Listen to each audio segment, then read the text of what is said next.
నమస్తే. ప్రస్తుతం మనతో పాటు ప్రముఖ ఆధ్యాత్మికవేత్త, జ్యోతిషరత్న, జ్యోతిష సామ్రాట్ చింతా రుక్మాన్ గదరావు గారు మనతో ఉన్నారు. గురువుగారితో మాట్లాడేద్దాం. నమస్కారం గురుగారు. మాతృదేవోభవ, పితృదేవోభవ, ఆచార్యదేవోభవ. ఓం నమో మాందేశ్వరాయ నమః. గురుగారు, నవంబర్ మాసం విశేషంగా కర్కాటక రాశి వాళ్ళకి ఎలాంటి పరిస్థితులు ఎదురవబోతున్నాయి, స్థితిగతులు ఎలా ఉండబోతున్నాయి, ఎటువంటి పరిహారాలు, దైవారాధన తీసుకుంటే బాగుంటుందంట? 2025 సంవత్సరం నవంబర్ మాసం కర్కాటక రాశి వాళ్లకు మాస ఫలితాలు చెప్పుకునే ముందు ఈ రాశి యొక్క ప్రత్యేకత మనం ప్రతి మాసంలో చెప్పుకుందాం. ఈ రాశి వాళ్ళు చాలా సున్నితమైన వాళ్ళు, స్థిరత్వం తక్కువ ఉన్న వాళ్ళు. ఎందుకంటే ఆలోచన విధాలు మార్పులు చెందుతూనే ఉంటాయి.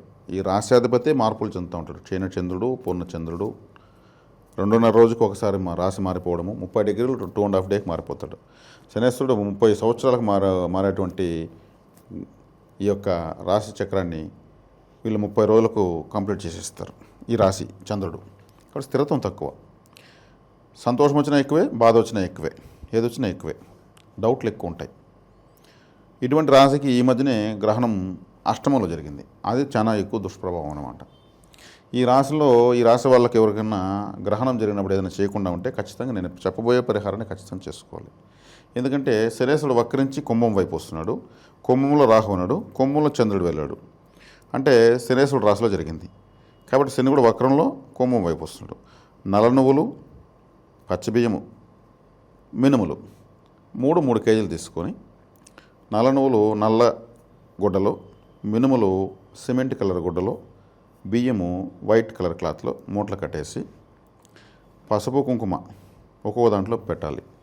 ఆకు వక్కలు ప్రతి ఒక్క దాంట్లోనే పెట్టాలి. నిమ్మ పండ్లు 4 వేసి పెట్టాలి.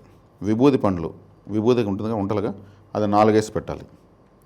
పెట్టేసిన తర్వాత 1 రూపీ కాయిన్స్ ఒక్కో దాంట్లో 11 పెట్టాలి.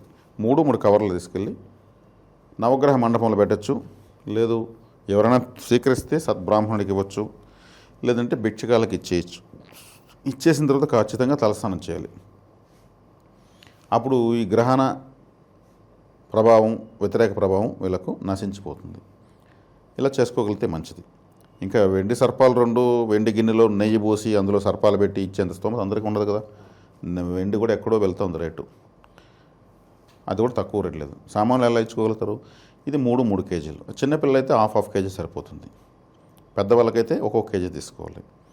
ఇది ఇచ్చేయడం మంచిది. ఏదైనా సోమవారం కానీ శనివారం కానీ, అంటే శనిగ్రహానికి శనివారం, సోమవారానికి చంద్రగ్రహం. మరి రాహుకి సోమవారం రాహుకాలం, లేదా శనివారం రాహుకాలం ఇవ్వడం మంచిది. కాబట్టి ఈ త్రిగ్రహ కూటమికి సంబంధించినటువంటి ఈ గ్రహణ ప్రభావం ఉన్నటువంటి ఈ యొక్క ధాన్యాన్ని ఈ విధమైనటువంటి ఒక తంత్రంతో చేసేది మంచిది. ఇది ఈ మాసం వీళ్ళకి చెప్పుకోదగినటువంటి నేను ప్రత్యేకమైన విషయము. తర్వాత మాస ఫలితాలకు వస్తే శుభ అశుభ మిశ్రమంగా ఉంది వీళ్ళకు.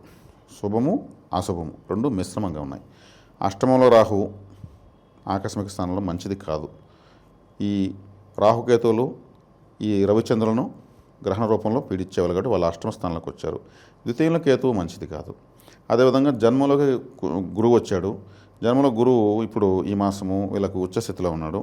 ఉచ్చస్థితిలో ఉన్నా కానీ వీళ్ళకు అదే శుభాశుభ మిశ్రమం ఉన్నాను కదా. శుభం ఏదైనా ఉందంటే గురువు వల్ల ఉంటుంది, మీదంతా కూడా ఎక్కువ అశుభంగా ఉంటుంది.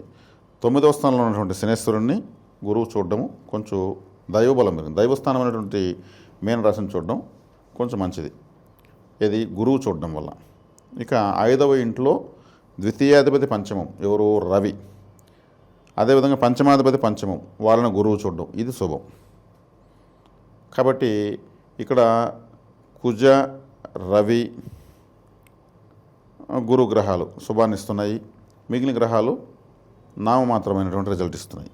వీళ్ళు ఈ గ్రహణ పరిహారంగా ఇది చేసుకోవడం మంచిది. అంటే ఏదో జరిగిపోతుంది కాదు, కనీసం ఒక 4-5 సంఘటనలు, బాధాకరమైన సంఘటనలు, ఏదో ఒక నింద రావడము, చెయ్యని తప్పుకి హట్ అవ్వడము, మానసికంగా వీళ్ళు ఎప్పుడు ఇబ్బంది పడతారని చెప్పాను కదా. అలా వీళ్ళని ఇప్పుడు మానసికంగా అదేదో అంటారు, ఎద్దు పుండు పైన కాకి కుమ్మినట్టు, అంటే పొడిచినట్టు అని అర్థం. దాని బాధ దానికి ఇది కాకి, ఇది పొడిచింది అని ఉంటుంది. అలా ఏదైనా సూటుపోటి పరిస్థితులు రావడానికి అవకాశం ఉంటుంది. మానసికంగా వీళ్ళు చాలా సున్నితమైన వాళ్ళు. కాబట్టి దీనికి తగినట్టు ఆ గ్రహణం అనేదిలో జరిగింది. కాబట్టి వీళ్ళు ఇప్పుడు నేను చెప్తున్న దానికి వరి కావాల్సిన అవసరం లేదు. దాన్ని ఎలా అధిగమించాలో నేను సవివరంగా చెప్పడం జరిగింది. శుభాన్ని చేయడానికి గురువు, రవి, కుజులు ఉన్నారు. మిగిలిన వాళ్ళు ఆటోమేటిక్ కంట్రోల్ అవుతారు. శనిపైన కూడా గురువు చూపు ఉంది. కాబట్టి ఇది విషయము. ద్వితీయ స్థానంలో కేతు ఉన్నాడు. ధనపరమైనటువంటి అభివృద్ధి అంతగా ఉండదు. ధనస్థానంలో ఏది నాకు వద్దు, నాకేంటికి డబ్బులు అనేటువంటి గ్రహం ఉన్నప్పుడు వీళ్ళు డబ్బుల కోసం ప్రయత్నించారంటే అప్పుల్లో దొరుకుతాయి. వీళ్ళకు మనీ బ్లాకేజ్ కూడా ఉంటుందంటారా? అప్పులు చేసే కాలంలో దొరుకుతాయి. లేదంటే బాగా జరుగుబాటు ఉన్న వాళ్ళకైతే ఎక్కువ డబ్బులు ఖర్చు అవుతాయి. కొన్ని వ్యాపారాల్లో ఆదాయాలు తగ్గచ్చు, లేదా వ్యాపారంలో కాంపిటేటర్స్ ఆపోజిట్గా వచ్చి ఆ షాప్ పెట్టేయచ్చు. లేదు వీళ్ళకి ఏదైనా సాయంత్రమే ఇస్తాను, నీకెందుకు సోన్స్ అమౌంట్ నాకు వస్తుంది, నీకు కూడా తెలుసు కదా అని చెప్పి తీసుకెళ్ళి వాళ్ళకి ఆ సాయంత్రం ఆ అమౌంట్ రాకుండా అట్లా బ్లాకేజ్లు కావచ్చు. ఇట్లా చేతి బదులు ఇచ్చి అమౌంట్ బ్లాక్ కావచ్చు. ఇంకేదో ఖచ్చితంగా పలానా చోట పలానా డేట్కి ఖచ్చితంగా వచ్చే తీరుతున్నది రాకుండా ఆగచ్చు. ధనపరమైనటువంటి రకరకాలుగా ఎక్కడక్కడ అన్నీ ఆగుతూ రావచ్చు. అంటే బాగా డబ్బులు ఉన్న వాళ్ళకి కూడా కొంచెం టైట్ వచ్చింది. ద్వితీయంలో ధనస్థానంలో కేతువు ఉన్నాడు కాబట్టి కేతువు ఒక చెక్ పోస్ట్, ఒక స్పీడ్ బ్రేకర్, ఒక టోల్ గేట్లు అంటాడు, ఆపుతాడు అన్నింటినీ. అదే ధనస్థానం ఉంది. అప్పుడు ఏం చేస్తాడు, అప్పు వైపు చూపిస్తాడు. అప్పు వైపు చూపిస్తే ఎవరు ఇస్తారు అప్పు? గోల్డ్ పెడితే ఇస్తారు. అప్పుడు ఇప్పుడు ఈ టైంలో బంగారాలు పెట్టడము, మళ్ళీ మనకు ఉన్నప్పుడు తీసుకుందాం అనుకోవడము. ఆ పెట్టే టైం కానీ బాగాలేదనుకోండి, అది కుప్పలు తెప్పలకు వడ్డీలు పెరిగిపోతాయి. వాడు 4 నోటీసులు ఇస్తాడు, దాన్ని వేలం పెడేస్తాడు. ఊరికే సింపుల్గా పెట్టినాము, ఇలా అనుకోలేదు, బంగారం అంతా పోయింది అనుకుంటుంటారు. కాబట్టి ఈ గ్రహణము ప్రభావమే ఎక్కువ ఇక్కడ మెయిన్గా. కాబట్టి ఈ కర్కాటక రాశి వాళ్ళు ముఖ్యంగా దైవస్థానంలో మన జన్మలోకి గురువు వచ్చాడు కాబట్టి ఎక్కువగా వీళ్ళు నన్ను అడిగితే వీళ్ళ కులదేవత కావచ్చు, ఇష్టదేవత కావచ్చు, జాతకరీత్యా జరుగుతున్నటువంటి దశాదేవత కావచ్చు, ఎక్కువగా ఆధారపడాలి. ఎక్కువగా ఆధారపడడం చాలా మంచిది. అదేవిధంగా వీళ్ళకి రాశాధిపతి అయినాడు చంద్రుడు, మనకు ఫుడ్ను సూచిస్తాడు. ఆయన బియ్యము అంటేనే చంద్రుడు. కాబట్టి ఎక్కువగా అన్నదానం చేయడం మంచిది. అన్నదానం, నీటి దానం చేయడం మంచిది. ఇది రాశి జలరాశి కాబట్టి నీటి దానం, అన్నదానం చేయడం ఉన్నంతలో వీళ్ళ శక్తి మేర చేయడం చాలా పరిష్కారాలకు దారి చూపిస్తుంది. చాలా సమస్యలు పరిష్కారం చూపిస్తుంది. ఇది వీళ్ళకు తీసుకోవాల్సిన జాగ్రత్తలు. ఇక కుటుంబ పరంగా, ప్రేమ వ్యవహారాల పరంగా ఎలా ఉంటుందంటారు? లవ్ అండ్ అఫెక్షన్స్ పరంగా ఓవరాల్గా వాతావరణం, కుటుంబ సభ్యులకి. లవ్ అండ్ అఫెక్షన్ అన్నారు కాబట్టి 5వ స్థానంలో కుజుడు, రవి ఉన్నారు. వాళ్ళు చాలా మాస్ ప్లానెట్స్, రఫ్ అండ్ టఫ్గా ఉంటారు వాళ్ళు. ఇప్పుడు ఒక ఫ్యాన్సీ స్టోరో లేదంటే 1 గ్రామ్ గోల్డ్ జ్యువెలరీనో పెడితే ఒక ఆర్మీ పర్సన్ పెట్టాడు అనుకోండి, రిటైర్డ్ ఆర్మీ, అతను చూడగానే ఆడవాళ్ళకి అసలు కనెక్ట్ అవ్వడు. కొంచెం సీరియస్గా మొరటగా ఉండేవాళ్ళు కనెక్ట్ అవ్వరు. ఆడవాళ్ళు సూటిగా చూసి మగవాళ్ళైనా కానీ నాకు పలానా కావాలి అన్నగారు, నాకు కావాలి, ఆ ఫేస్ వాళ్ళకు కూడా లేడీ ఫేస్ ఉండాలి. అర్థమైందా? కాబట్టి ప్రేమానురాగాలు ఎలా పుడతాయి? 5వ స్థానం అంటే ప్రేమ కదా. వీళ్ళని చూసి వేరే వాళ్ళకి ఇప్పుడు కొంచెం రఫ్గానే కనిపిస్తారు. 5వ స్థానంలో కుజుడు, రవి ఉన్నారు. ఆయన ఆర్మీ చీఫ్, ఈయన వచ్చి రవి అగ్నిగోళం. కాబట్టి అది కొంచెం తగ్గుతుంది. 2వ స్థానంలో మళ్ళీ కుటుంబ స్థానంలో కేతు ఉన్నాడు. కాబట్టి అది అంత కంఫర్ట్గా ఎప్పుడు లేదు. అదేవిధంగా ఇక 5లో రవి కుజులు ఉన్నారు కాబట్టి వీళ్ళేరా అంటే రక్షణ వ్యవస్థకు సంబంధించిన కాబట్టి వీళ్ళని కాపాడి సెక్యూర్ చేసేదని మనకు వస్తారు. ఈ ప్రేమలు, దోమలు అంటే అక్కడ అంత ఇంట్రెస్ట్ కూడా రాదు, అంత ఫోకస్. ఇప్పుడు ఎరబ్బా మనకు అంత ఓపిక లేదు స్వామి, అంత నాకు టైం అనేది, ఆ ప్రేమించేంత టైం నాకు ఎక్కడుంది అనేటువంటివి ఆలోచనలకు ఆటోమేటిక్గా వస్తుంది.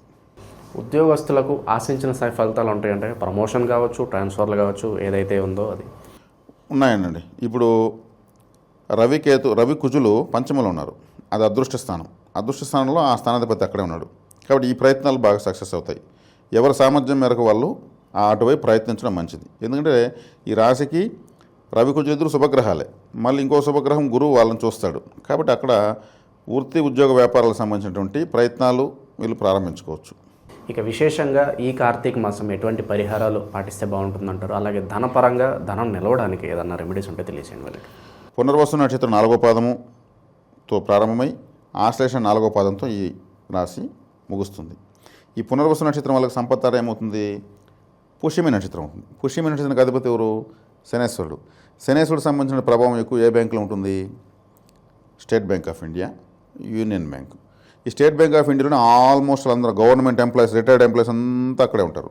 డ్వాక్రా గ్రూపులు, ఈ యూనియన్లు, వీళ్ళంతా కూడా సంఘాలు, ఇవన్నీ కూడా అక్కడే ఉంటాయి.